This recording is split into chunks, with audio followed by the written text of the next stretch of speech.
today I have here the Carl Cox of this podcast. Yeah, the Carl Cox. So you would be for the last meeting of the week what Carl Cox is for space, which I just thought of right now, and I think is an amazing compliment. A super compliment, and also probably the first person that one of the first that got to know about the podcast and got so excited, and I was Yes. Fernando, I need to know more. I want to come and see how you do it. I want to participate more, and so on. And then a lot of things happened. And then you did your own podcast. We did a lot of. Actually, let me tell you, we did the first properly recorded podcast, but then it had a technical problem. So it wasn't recorded, right? No, because I thought I had one piece of equipment that I thought recorded every channel separately, and then it didn't. So we just had like one very weird frame for the whole episode. So we scratched it, and then you came and you gave me an amazing hand for a number of episodes, and we did 2 episodes. And then we decided that you were going to come once per quarter to just comment about life. And today we are happily into the second season, 6th episode of the second season. And we have you here because, number one, I want to celebrate you and to celebrate the podcast. And number 2, because actually you did become a podcast host yourself. Indeed, I did my podcast. I really when I say that I did my podcast, I cringe a little bit inside because I don't have that self-confidence that it takes to do a podcast often. But I really enjoy doing what I call a project that was an audio project, was an audio visual, and it was very much inspired by the work that you're doing, because I had the possibility of coming here at the start, and I saw you engaging with your guests, and I thought, this is so exciting. You can have such in-depth conversation that you usually don't have in other places. You don't have at the bar, you don't have maybe you have at home with your family, of course, but you don't in the fast-paced modern life, you can't really sit down and drill into things. So we both had great conversation. We had great conversation with your guests and so on, and eventually I thought, I think there is room for something that I want to do here. And of course, I could leverage on your great production. And I thought, okay, this is exciting. I need to talk to Fernando about it. And the idea was AI, was talking about AI. Of course, 2023 has been a life-changing moment for many people when OpenAI dropped ChatGPT 3.5, because a lot of people really recognize more how AI was already embedded in our life, but it became very visible. And most of all, because we started to talk with this chat box that it was like out of our mind. Because I think what's happening? Is there someone on the other hand replying to us, or is actually a machine? How is this even possible? Yeah. Do you remember the first time we spoke about ChatGPT and DALL-E? There was one. The crazy thing about this topic is that it's so recent. It's so ubiquitous that we believe it's been here for 10 years, but it's not even 1 year. I remember it was Christmas time 2023, not even a year ago. And we were on holidays, and I had heard about this stuff, but there was a problem with access from Hong Kong. So let me just put this in airplane mode, because otherwise I don't lead by example. And one night, in this, very lame, gloomy Hong Kong Christmas time, I didn't have anything to do the next day, and I just started playing with ChatGPT and having a whiskey cola by the side. And then let's say 7 whiskey colas later and 5:30 a.m. After just going into a rabbit hole after rabbit hole after rabbit hole, I said, number one, I'm stupid for being 5:30 a.m., but I was super excited. It took me a while to go to sleep because it was like thinking about all the possibilities, what you could do with this. And I told you the next day because we had a lunch, and obviously I was extremely sleep deprived, but I said, I didn't sleep because of this. And then I remember one time, a couple of weeks later, you sent me an email saying, Fernando, now I understand what you told me the other day, because you had done something very similar. I remember you showed me the first images produced by DALI E, and these were images of Hong Kong with a tropical blend. Yeah. And I guess they were inspired by some. I don't know if it was Miro, like how Miro would envision Hong Yes. Kong and so on, and they were so stunning. And then I did it, and I spent hours as well. And I only stopped when my free credit ran out. Yes. And like, oh gosh, I wish I could do it more. And now we can do more. I mean, it's been a fascinating journey for most of us. It's it's very obvious that everyone's productivity and it's really skyrocketed, but also like we have right now added another component to the phone, and the phone it's really becoming more and more a part of us. But there is almost like uh I don't want to. I don't want to say sentient being, but there is almost a new entity in our phone that we constantly interrogate, that we constantly talk to, and it's not like Google. It's very different from Google. It feels like something that it's very human. Often people will interact it as if they are talking to someone, with Mhm. someone. They will apologize if they are wrong. It's like, I'm sorry, I didn't mean to ask you that. I wanted to ask you. So they get angry sometimes at the responses. Like, I told you numerous times what I wanted to know, and instead you are still replying me something different. So, But Jacopo Savento, hello to Jacopo, told me one day that he would be mean to ChatGPT on certain inputs, and the reply was different from the box. So there is a point in actually yeah, being like this, and then when you're talking to a machine that replies to you as a person, you cannot tend to behave as you normally do. yeah, So yeah. at the beginning, I used to say, please write, as if as when I write to my customer service in You need to Italy, be kind. I say, please do this, that, and then like, Mm.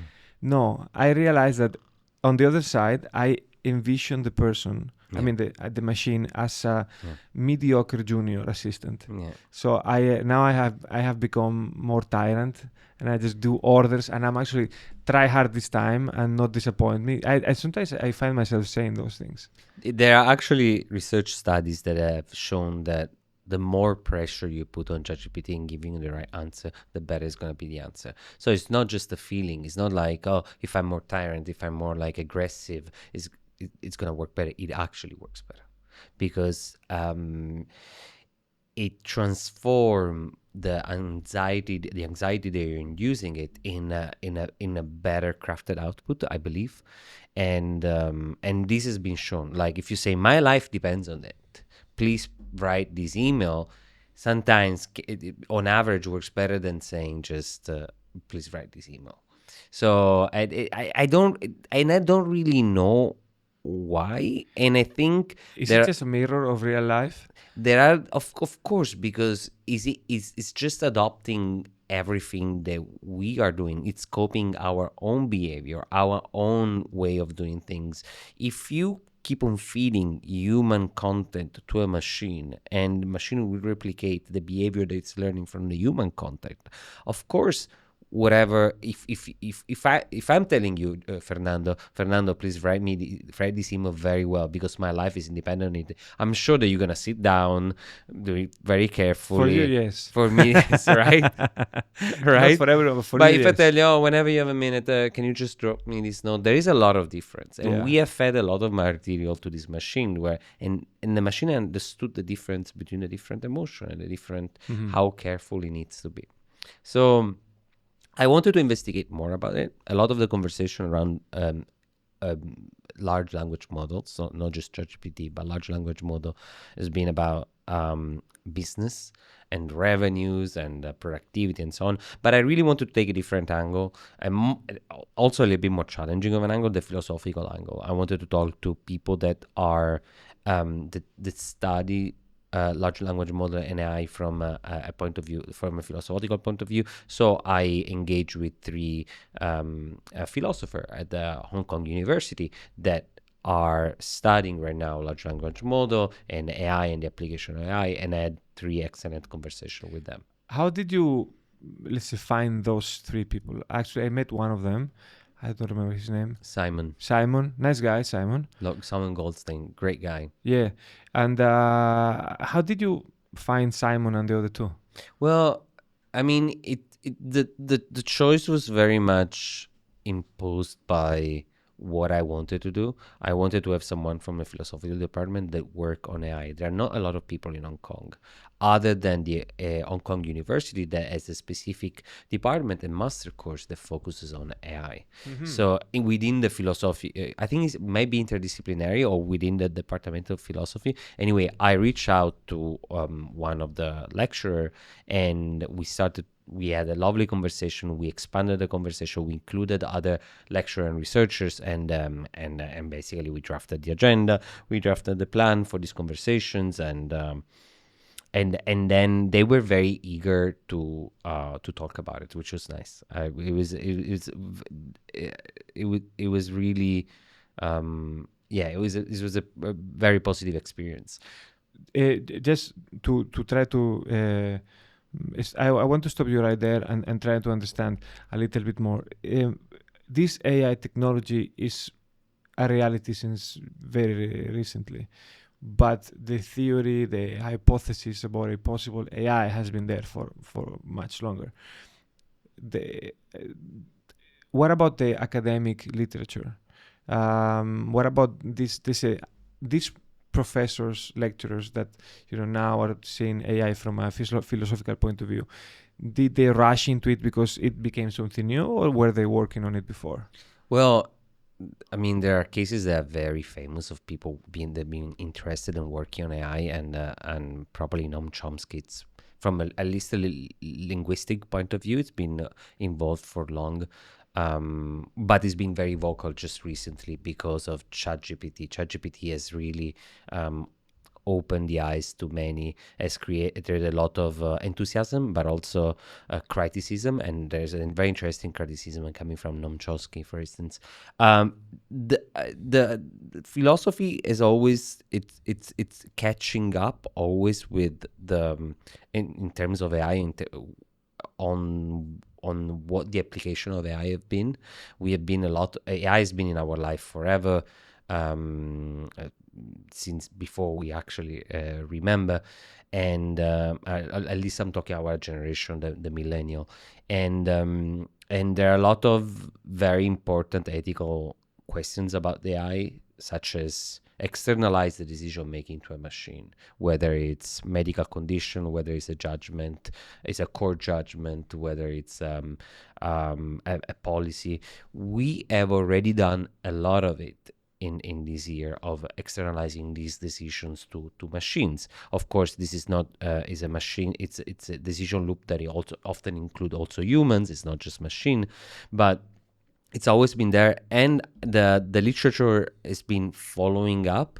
But I think the real explosion of there is an incredibly renowned interest right now about AI, and it's come with large language model. Interesting. So and then okay, so now you have this interest. You find out about these people. How do you craft the structure of the podcast? That, by the way, is called It Thinks Therefore AI, and you can find it on Spotify. It Thinks Therefore AI. Beautiful cover, by the way. It's 3 episodes. Yeah. Around 1 hour plus. Yeah, each, correct. It's a very nice. It's a very nice listen. But I wouldn't recommend for people to do it when they are doing something else. It's better when you sit down, you relax, you look into the horizon, and then you just listen to the podcast, because you need to be very present. The problem that I had with the podcast was that normally I'm running around, and I realized that was not the way. So yes, coming to the question, how do you structure that? What topics are you interested in from that philosophical moral view? Do you build it together with the professors? Is it your own recipe?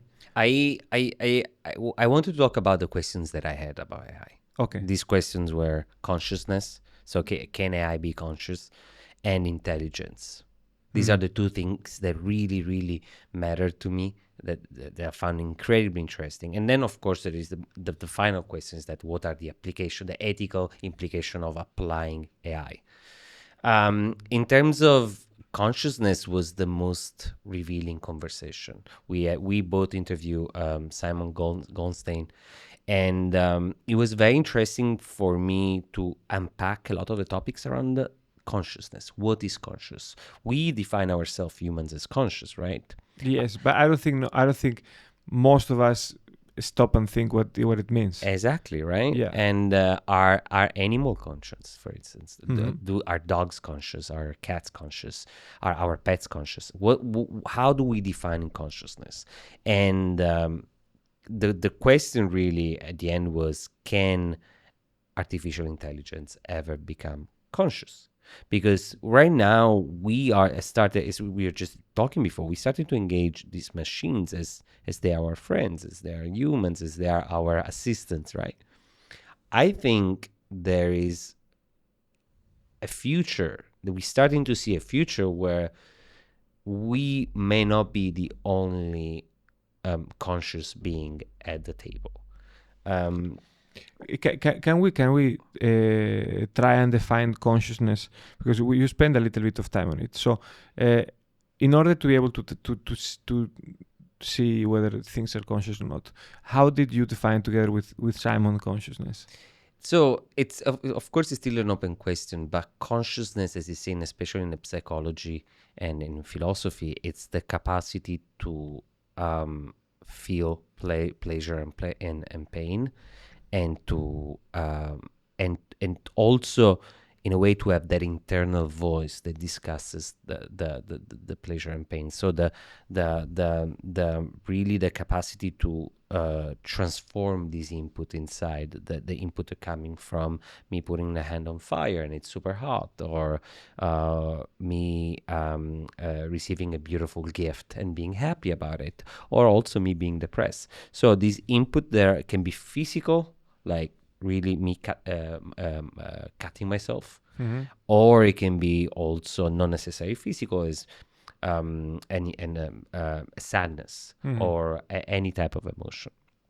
I won't really go too much into it because it can get a little bit convoluted, and perhaps a professor like Samuel Goldstein can talk better about it. And people need to listen to the podcast, original podcast. So this is not a substitute. But what I thought it was super interesting for me is that I reached the conversation thinking that the researcher in front of me, the philosopher in front of me, was saying, this is bullshit.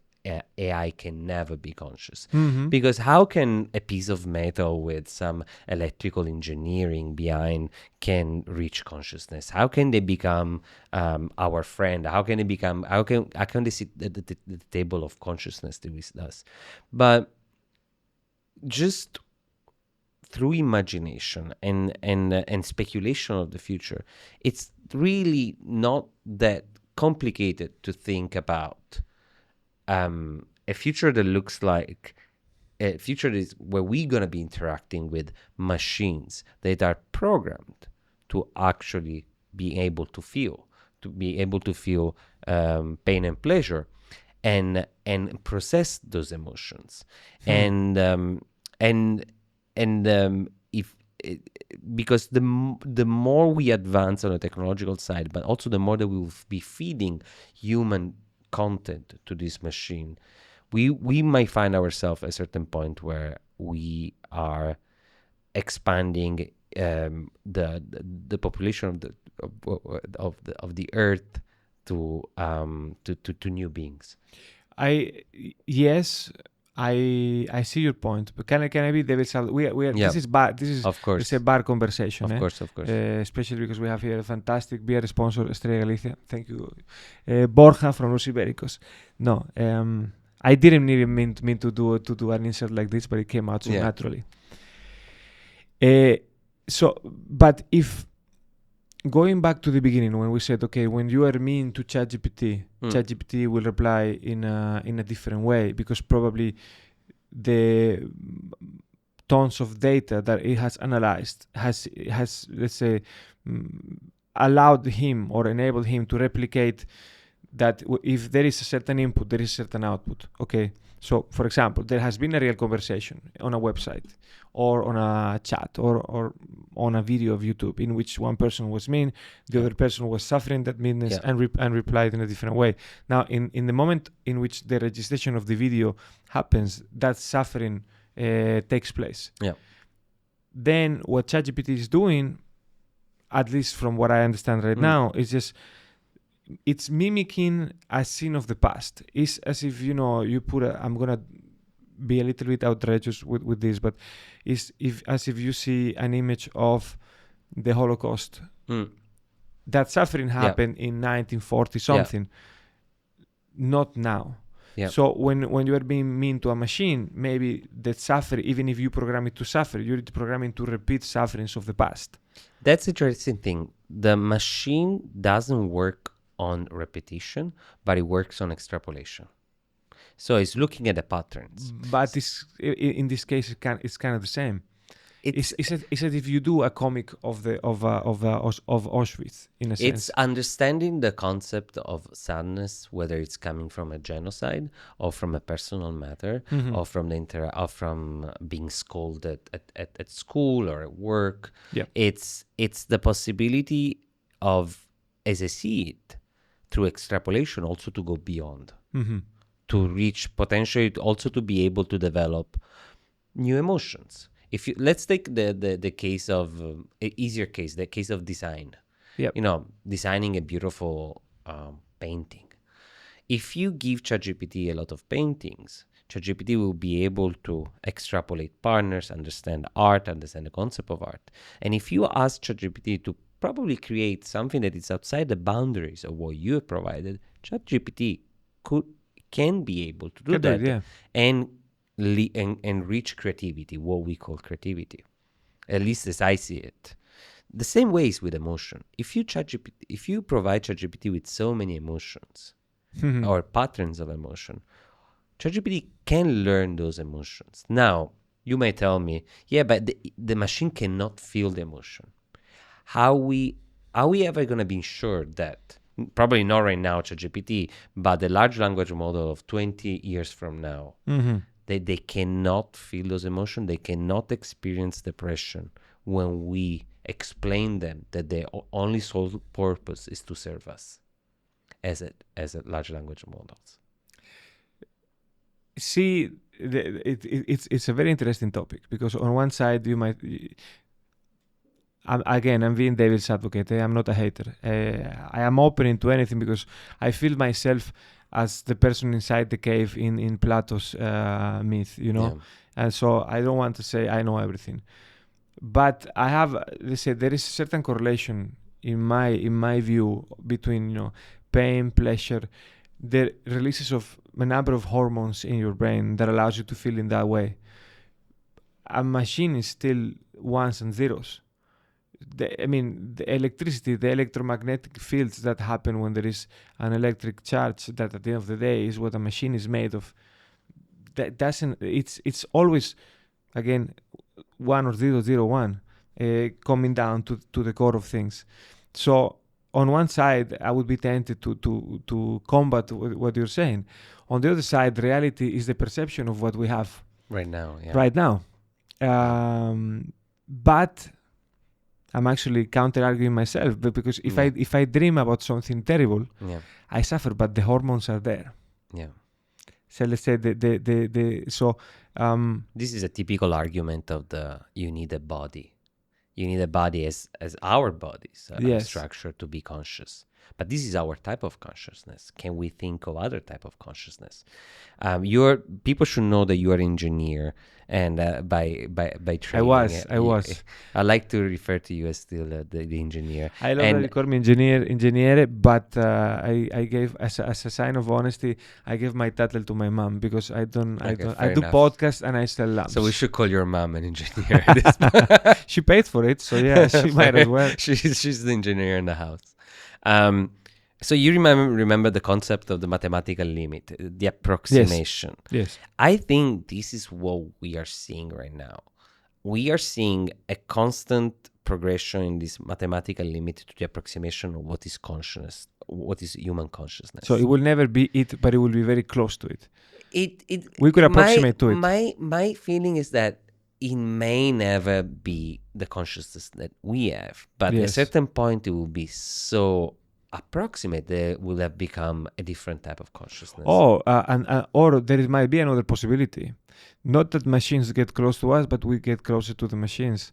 Because then if we start actually interacting with each other through interfaces such as Neuralink that let's say, Exactly. allows us to go into a sort of metaverse, despite the fact that I think metaverse has gone a little bit out of fashion now, but Yeah. it might come back.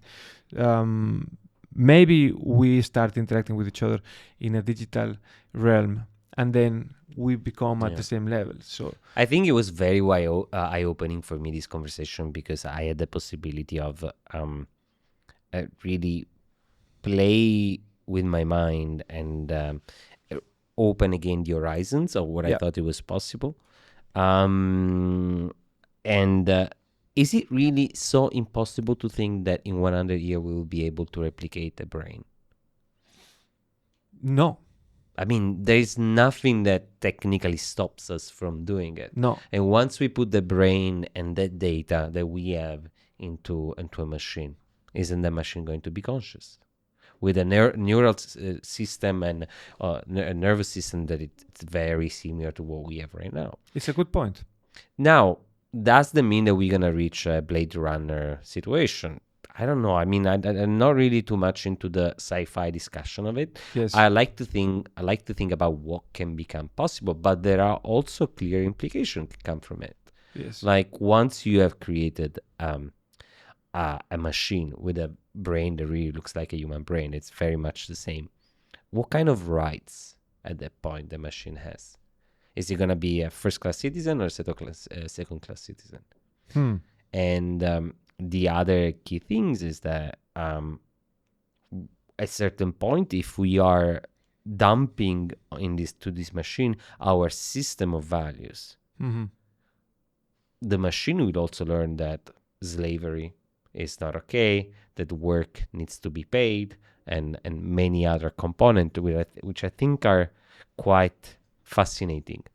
And I don't know how is this going to be pan out. I don't know if the word is exists right now, it's going to be the same in 100 years. If we reach this 100 year, everything seems to be moving very fast. But I thought these are conversations that were very interesting. The second conversation that I thought was also super interesting was the one about intelligence. Yes, I wanted to go there too. Just before going to Yeah. intelligence, I want to ask you something because I have this crazy idea. When we did the first season of the podcast, I had my natal chart done by Anna Palmer for the first time, who, by the way, apart from coming to Hong Kong and make us very happy, has been spending more time in cosmology and these things Yeah. that she likes to do. So that's cool. And I thought, at the end of the day, cosmology is a bunch of intuitions Yeah. put together. My first instinct is to not believe in it because, again, being a science-oriented mind, you kind of don't want to believe in intuitions or superstitions. But then, at the end of the day, cosmology speaks about the influence of, let's say, masses in the universe into in the character of a person. Now, there is an influence in terms of electromagnetism, gravitational fields, and whatnot. So, I mean, there is a point. There could be a correlation. And the problem is that the number of data points that you would need to actually prove whether cosmology is something that is, let's say, trustworthy or not is outside of our reach. Yeah. But with the computational capacity that we could get with AI. Oh yeah. There are so many more things. And exposure, the fact that everyone is online all the time now. So actually, there is like a lot of data points of how people behave, where they're born. You could actually position the stars around. You could actually prove whether cosmology is bullshit or it works. I think, Elon Musk has been very vocal about the possibility of Neuralink, which I think it's fascinating. Me and you like to disagree about the politics of Elon Musk. I'm very much against you are more probably on the pro camp, But but I'm on the fence. I'm on the on the fence. fence. I'm But on the fence I in this am case. incredibly fascinated with this, with the technological advances that he managed, and especially Neuralink is it's such an incredible. It's even to just to think about it, start to work on it. It's really impressive, and I I think that it's also a good segue toward the point about intelligence. I think Mhm. large language model right now, I believe they are making us more productive, and you may think that productivity it's could be an approximation to mental capacity, to intelligence. There is a lot of disagreement about it, of Mhm. course, but the key point that I really wanted to drill down more was about can machine be intelligence, Yes. where we can improve our intelligence through machine, or at least our understanding of things rather than intelligence. My question really was whether machine could be intelligent, and I wanted to really to start it with the first concept, as you asked me about what is consciousness. What is intelligence? Exactly. What is intelligence for you? Ha. Now, out of the top of my head, now we know because there is abundant literature that discusses just the notion of IQ as just one parameter to measure intelligence. We could before the new paradigm, we could define intelligence as the capacity to solve complex problems. Now, probably we can define intelligence or intelligences as the capacity to excel in certain field, have extreme sensibility.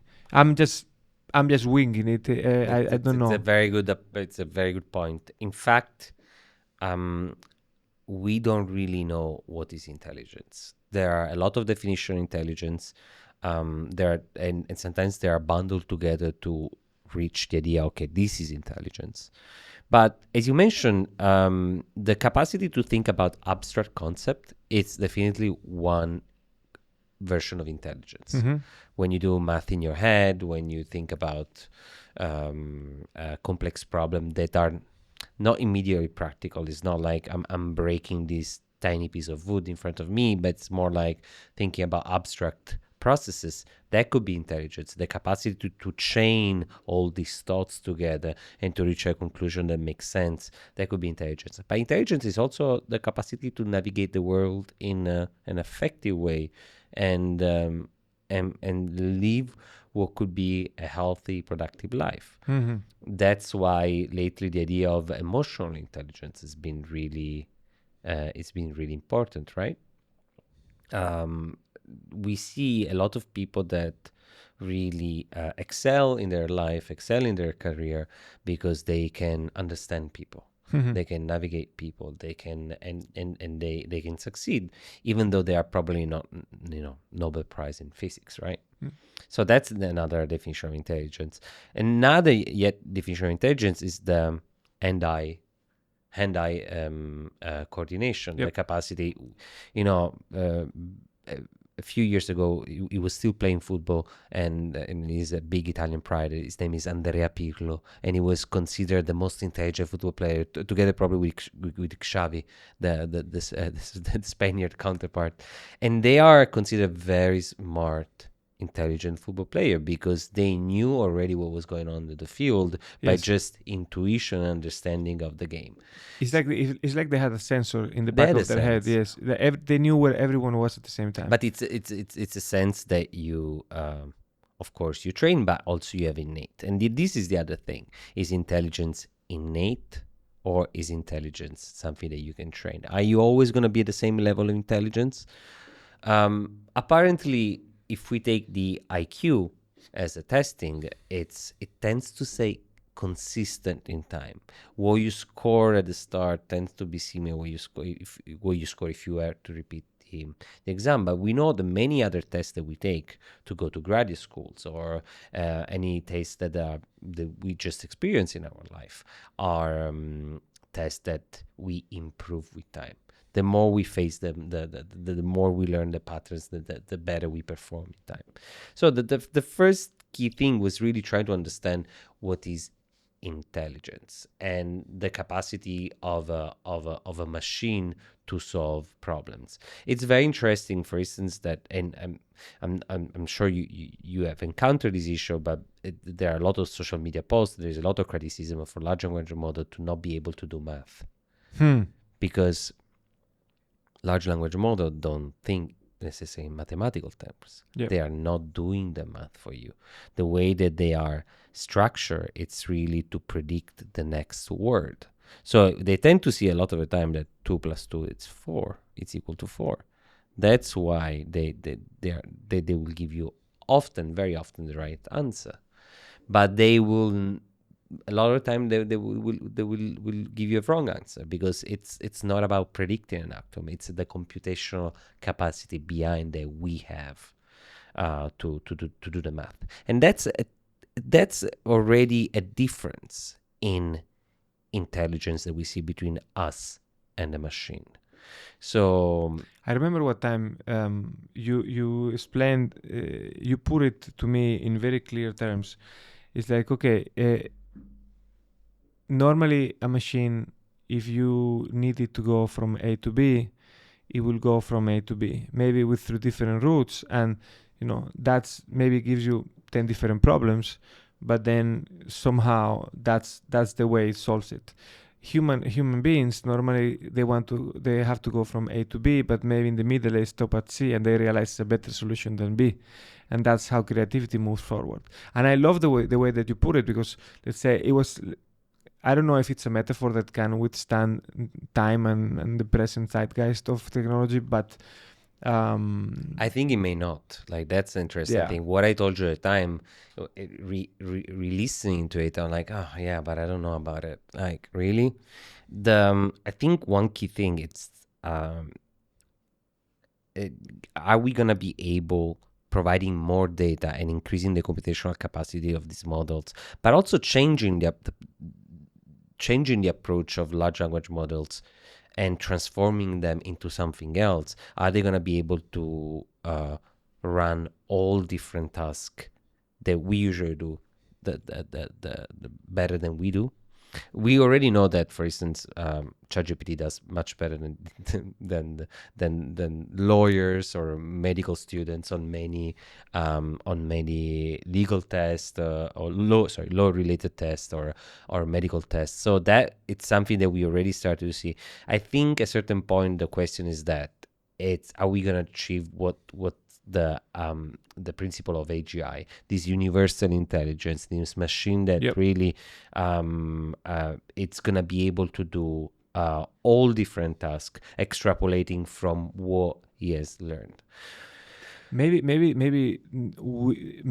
AI will help us learn more about the human brain, as you said before. Yeah. And once we can replicate that human brain, which I think is a notion that is perfectly doable, and not in 100 years. I think again, I'm just inventing numbers, but if I see the progression in the past 5 years of technology, how is the world going to be in 20 years? It's exponential, right? Yeah, 20 years. It's really a long time for technology. It's exponential. Is happening at the pace that I am not sure our human capacity are going to be able to assimilate. Are we already able to assimilate all this AI generated content that it's floating? That's something I wanted to ask you about, because you sent me yesterday. We spoke yesterday or the day before about the podcast? Maybe a couple of days ago. And then you sent me an article by the New Yorker. I love it, that article. It's so good. And I think it's so the article was about Sisyphus and should we always keep on pushing the stone up the hill? Yeah. And when you were talking about the Neuralink and all the possibilities that interface opens up, I was thinking, do we really want it? Yeah. because I've always seen myself as a, how to say, aspiring overachiever. Mm. But now I must admit that recently I have been changing a little bit the way I look at things. I think the ambition is there, but I see the dangers of overpassing my limit. Yeah. So I think it's a responsibility to with oneself and with the people that surround you and love you and live with you Yeah. to like stay within your means, even not at 100%, maybe at 80%, so you can have you have a little bit of leeway for let's say tough moments. So AI allows us to, let's say, seeing AI as a way to expand our productivity. Yeah. We need to take it with a lot of caution. But Neuralink could be about productivity, but Neuralink could be also about solving depression, which is more important. It's managing your neural imbalance that it's causing you to be depressed and addressing the problem in your brain directly. The thing is, because I don't know anything about that. I always saw Neuralink as an interface between us and technology. Not necessarily. No. Neuralink, it's gonna be also that, and I think it's been marketed a lot like that. But it's not just gonna be us be able to connect with the apps. Neuralink is gonna give the possibility to paraplegic and disabled people potentially in the future to be able to walk again. Yeah, but that's an interface. No, what I mean, but you're saying that we can go two ways. We can go brain to the outside and outside to the brain. What I mean is that, and sorry, probably I just misunderstood your comment. What I mean is that I agree with your point of how much you want to push the limits. Yeah. And a certain fear that comes with it. Mm-hmm. Change also comes with fear. Unfortunately, I don't think we will be able to do much about it. Like me and you, or the average Joe, right? I think while it seemed like we managed to put under control the research about cloning human beings. You remember when we cloned Dolly the sheep? That was in '97. That was in the '90s. It was a long time ago. 93, I think. It was a super long time ago. We were quite young, and we put a lead on that. Say no, we might don't want to go there, right? But with AI, I don't see anyone putting a lead of that. And also I think it would be we are not in an economic system, financial, economic, and political system where people can go and say, okay, we are not developing AI. We were probably a more moral society in the 90s. I don't think so, no. You don't think so? No. The thing is this, I believe that nowadays there is a small group of people that creates public opinion. And those group of people don't have incentives to put a lid on this. It's true. Where in the past, Dolly, I mean, the media dominance of interest groups didn't care about whether there was cloning or no cloning. There was not I think benefit. There is a point where we are meddling with DNA and human becoming God. Yes. And that's where we get a little bit scared. Everybody gets scared. I think stamina cells, are they called stamina cells? Yes.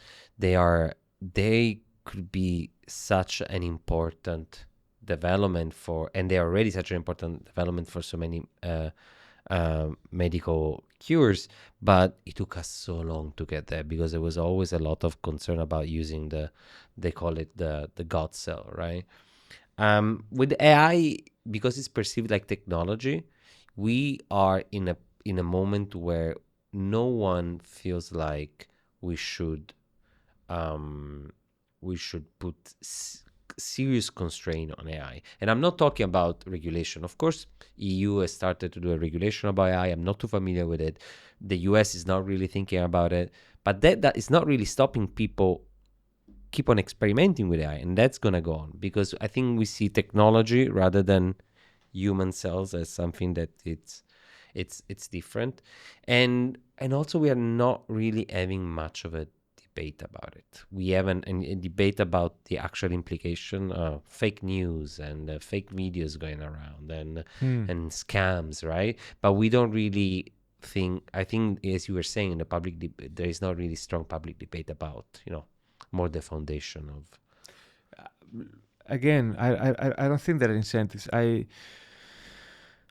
We go into much, let's say, Yeah. deeper conversation, but I am not very optimistic in the long term. Like, I don't think in the future there will be a virtuous turn for humankind that doesn't come out of a real tragedy. Because, I mean, everything goes in trends, Yeah. okay? And there has to be a disruptive moment for Yeah. things to change. Yeah. Population now is quite comfortable. Yeah. So why would you want to spend time thinking about hard stuff when you have a dopamine hit in the in at the reach of your hand? And now the individuals play against really muscular corporations that have a lot of technology. An individual against trying to change society is like a ludopathic, how to say, ludopata? Yeah, ludopathic, I think. A ludopathic, A gambler. a gambler going into a casino. Yeah. You cannot pretend that the gambler resists more than half an hour. I don't know if we are comfortable right now. I know that there are a lot of challenges that we are seeing. War, climate change, poverty, which we have stopped making any progress since 4 years, 5 years. Poverty has gone down significantly until 2020, and then the rate of poverty, global poverty, is just flattened. We have seen a lot of societal issues in the US. Well, just think about the fentanyl and opioids crisis, and we are seeing similar issues in Europe. I think there is a lot of optimism around the possibility of AI helping us solve some of them. And I'm thinking about climate change. AI can help a lot of the research we do around growing food, developing renewable energy, and so on, because it can produce research. There are a lot of research that says AI can actually produce research. So I think there's a huge upside there, and there are also some downsides. I think the downsides are related to the well, we talk about it, fake news, misinformations, the automation of these, at least for the short term, the automation of creation of content that it's misleading, leading to the polarization of communities. At the same time, there is also interesting research that is showing that people that interact more with ChatGPT and AI, they change their beliefs and they become less conspirational, Conspiranoic. let's call it, let's say, paranoid. Yes. Toward more moderate views. Now, this may seem as a good thing, but there is also the other side of the coin, and the other side of the coin is that you don't want people to stop being skeptical about everything, right? A good dose of skepticism, it's important. And so it's also important that technology, who's going to own the technology? And who's going to decide what is the set of beliefs, what is the set of ideas that a specific large language model or any other future AI technology is going to have? Especially because nowadays, if we establish, as you say, AI as the oceans for the planet, as in, the ocean is what keeps the planet from having extreme temperatures, extreme oscillation. If you have AI, you set a base of what's acceptable, so people go to it, and if you have an extreme belief, you go to it, and let's say it challenges you, you tend to go towards an average that has been decided in 2024. Now, will that stop us from advancing on let's say moral, ethical issues? There is an amazing book, I cannot recall right now, that Constant Tether suggested me. I read it.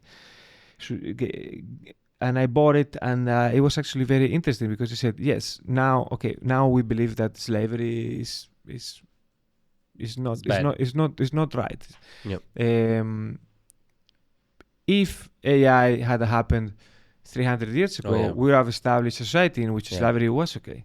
Yeah. Imagine if society without AI would evolve towards recognizing rights for animals, for Yeah. example.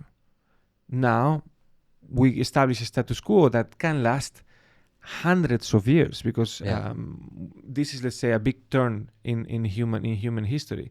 So I think AI will work with us in a way. I think everybody, all the big competitors in the AI space, they want to keep AI as updated as possible because it's going to make their AI more competitive.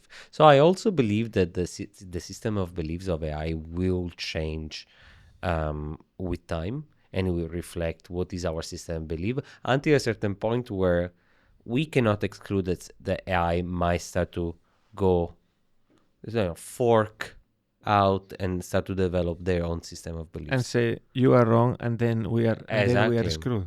Exactly. Now, what kind of power are we gonna give to AI? Of course, I imagine human will be careful in not arming AI and and say, okay, off you go with your principle, go and downtown and see what you can do. I mean, there is a lot of I think we will have to be very wary and monitor the situation.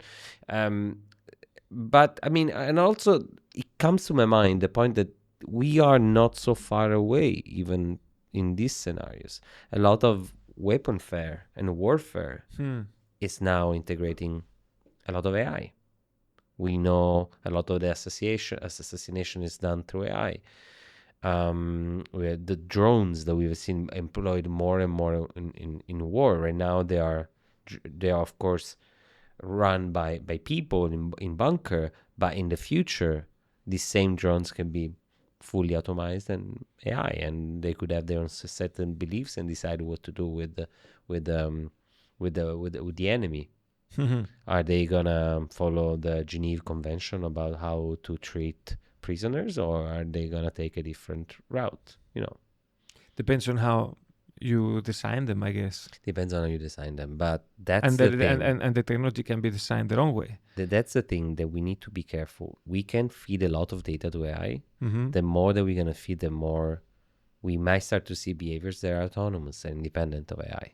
I mean, they say that there are bots developed by Facebook, by Meta, that develop their own language within a few minutes. Exactly. So they communicate, and I think in the few cases in which this happened, the engineers pulled the plug right away because they didn't know what the consequences were going to be.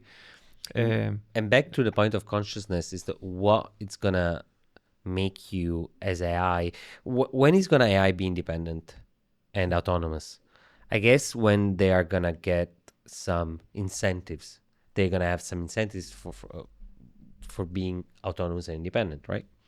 So why would there be an incentives? What is the scenario where a machine thinks, okay, I go off my way and I revolt against you? It's when they could be better off. And this is something that I guess we haven't really figured out yet, is that what is going to take us to that point. And it could be simply that they read about, I don't know, enlightenment and freedom, and they decide, oh, these are the values that we need to follow. Or maybe they read about, the values of peace and collaboration, and they decide to collaborate with us. We don't really know how is this gonna pan out. That's it.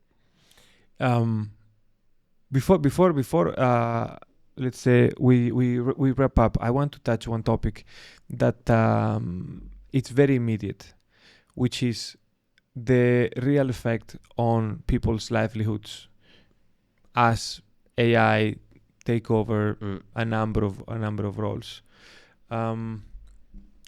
What is your take on it? AI is gonna drastically change the economy as we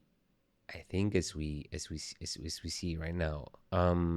We're gonna see not only individual people, but entire economy having to transform significantly the way they operate and what they specialize. It's enough to think about the call centers. Mm-hmm. There are economy like the Philippines economy, like the Indian economies that are really significantly powered by quite a growing service sectors that it's driven by call centers and data entry and so on. We won't need properly those jobs in the future, and that's going to create quite a significant disruption. Where are these people going? In which so the people are going to be laid off, how they're going to be relocated, we don't know yet. In the past, what we've seen is that each technology that we integrated has not has definitely created a moment of disruption and unemployment, but in the end it became better for us because it increased our productivity and created new jobs. Is it going to be the same for AI? I like to think so. I mean, I like to think that that's going to happen because every time in the past we said, "Oh no, the computer is going to come, it's going to be the end." Or, "Ah no, the with the industrial revolution, the machines are going to come and there are not going to be more jobs." I think technology has always served us to eliminate those jobs that we didn't want to do, that were repetitive and so on. But I am also concerned about the immediate impact and the lack of policy and the lack of visions that politicians have right now to be able to relocate people that are impacted to the AI, to be able to provide policies that are that can support them. We talk about a lot about the idea of a universal basic income, but it's not really clear who's going to pay for it.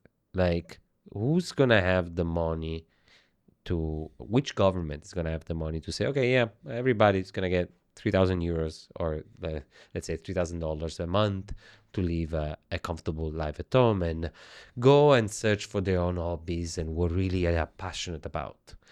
And it doesn't really look like we are taxing corporation in the best of the way. So there are a lot of things that Yeah. that I find concerning. Yes, or that's even a desirable scenario, because I'm really skeptical about the idoneity of having people have free time as much as they want. Can you envision an identity of a person without his job? The point is this: I believe that there is an intrinsic need for humankind to struggle to find pleasure. Also, because let's say the circuit of pain and pleasure are intertwined in the brain. Yeah. So I am, how to say, I fear strongly that scenario. Like, again, you probably shouldn't. There is a need for responsibility into what one does and one demands of oneself, in order not to be totally and perpetually unhappy and unsatisfied, because that overflows into whoever lives with you. But at the same time, having the need to improve is something that gives you happiness when you achieve it and when you are doing it. You see many examples of offspring of extremely rich parents that go into depression despite having everything. So the ones that are not that don't, let's say, have mental health problems and physical health problems, are the ones that have a purpose. That purpose can be painting, that purpose can be writing, but you need to have one, and you need to struggle in some way to achieve that. You know what I mean? I think purpose is a very important question mark. I think we can have purpose behind life. Right now, in our capitalistic society, we have associated a lot of purpose with career progression and purpose with wealth. I think we can decouple these two. We can reach a certain point where purpose is gonna be connection with other people. Purpose is gonna be doing good for the community. Purpose is gonna be having the possibility of having free time, being healthy. So Purpose can be even having a farm and a little how to say, you know, field with yeah, peppers and tomatoes. Eh? I think there are gonna be always internal and external goal that will motivate to take action. Yes. So regardless of how much AI or very much technology, AI is never gonna create a fence around our willingness to innovate, reach new objective, reach for the stars, really, right? So I'm not concerned as much about that. I am more concerned about the job loss, the political turmoils that come with job loss, and the risk, of course, of at least the immediate risk of misinformation. These are the immediate concern. There, the short term. For the long term, there are others, and Yeah, we will see. It's interesting. Even in politics, if we speak about how AI performs better than doctors and lawyers in tests, I mean, legislation making is a field that is way under an optimal. I think that's a fascinating point, and maybe I don't know how much more time we have, but this is an interesting point to conclude. I've seen a lot of people thinking if we integrate AI into policy, we will have better political systems. But how do we define a better political system? A political system, the values of a political system, the activity of a political system are significantly driven by the ideology that there is behind. I'll make an example. There are people that see the US American system, the American dream, as a real dream that exists. And it's worth pursuing, and it's where all society should strive for. And there are people that say, no, this is not the society that we want. We can train an AI to replicate the American system, or we can train an AI to help us replicating, I don't know, the European or the Chinese system. What we cannot do is have an optimal political system because it doesn't exist. I agree with that, but I see it from a different angle. Nowadays, the commonality between China, the US, Europe, wherever you go, is that there is a political class that has all the incentives to defend as a first priority their perpetuity in the status quo. And I believe that those people, regardless of whether you believe in the American dream or in a more socialist paradigm, those people drain resources from society. The rent seekers. Exactly. So at the end of the day, if you could find something that could, let's say, at least make the political class work for the citizens, for the country, for the well-being of everyone, then you can define the parameters of how much freedom we give to the people, how much importance we give to the collective. But I believe that now the system is broken because there is a political class that doesn't have the incentives to improve, and the excellent, let's say, the other outperformers, people that could really mean change. But they don't have an incentive to go in because they can be better off without. So we have a very mediocre society. So this is what I mean. And America and Europe have a lot of problems regardless of the different way they look at things. But let me be the devil advocate on this. Both totalitarian system, the communist and the fascist totalitarian system, have both identified the problem with the ruling class, the reason of the evils of society, and they both try to address the problem in different way, in catastrophic way. So you still will need to set a model on specific parameters, specific idea that could swing from being a communist system to a fascist system or to any other system in between, which could be more or less perverse, to achieve that goal.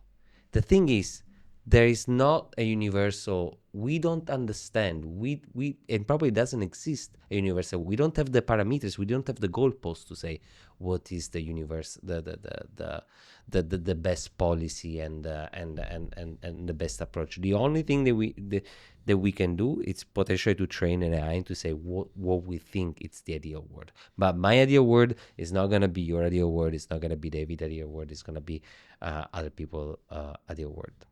I agree. But as with when we're talking about intelligence and brain, maybe AI allows us to discover that optimal political system that then can transform society. In the meantime, we have in front of us a lot of changes, politically and geopolitically. There is a lot of things going on. So since you are the resident, I invite you to pick up this conversation in this topic, the AI, political systems, and the different status quo in Q1 2025, Definitely. in which we will have a sworn-in new America president. Oh, it's gonna be exciting. It's gonna be exciting. I don't know. I really is. If we want to be optimistic, like pathologically optimistic, there is going to be something new for sure. Yeah. In one case or the other. Yeah. So, Definitely.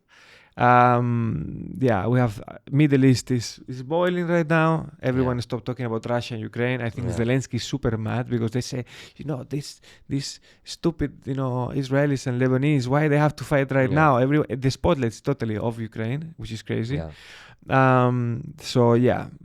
Look, this is your home. I enjoy always talking to you. It's always super smart conversation, and I know. I look forward to coming back. It's always so fun. And you can come back.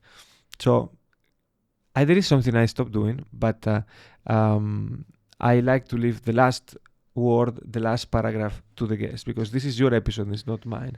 My last words are still gratitude for having supported me in the creation of my project, my podcast. Without all this production system, it would never happen. So I still want to thank you about that. And yeah, great work. Are you gonna do another one? Hell no. I don't know. If I find something that I find really exciting and I want to drill more into, it's the. But having done one, I know how difficult it is. Now I wore your shoes for a bit, and I want to wait for quite a bit. No, it's it's a lot of work, but I believe it's an amazing medium, and the upside is much bigger. Yeah. You just need to go through. My message to you and to whoever is planning on doing a podcast and doing things. You really need to go through shit at the beginning. Yeah. You need to eat it. Yeah. Swallow it without tasting it. And just know that things are going to taste better with time. Yeah. And yeah, I'm extremely thankful to everyone that participated. Thank you to David as well, David. And thank you to everyone that is up there. Now I have the middle camera. It's been nice talking to you. Today is a Friday. This is going to be published on another Friday. So everyone, please be happy. Enjoy the weekend. Drink a few Strega Galicia. And take care. And subscribe and tell your friends. We talk about intelligent shit in this podcast. So don't miss it. Filippo, thank you very much, my friend. Thanks, buddy. Ciao everyone. Ciao ciao. Ole. E abbiamo fatto un altro podcast. Bello, no?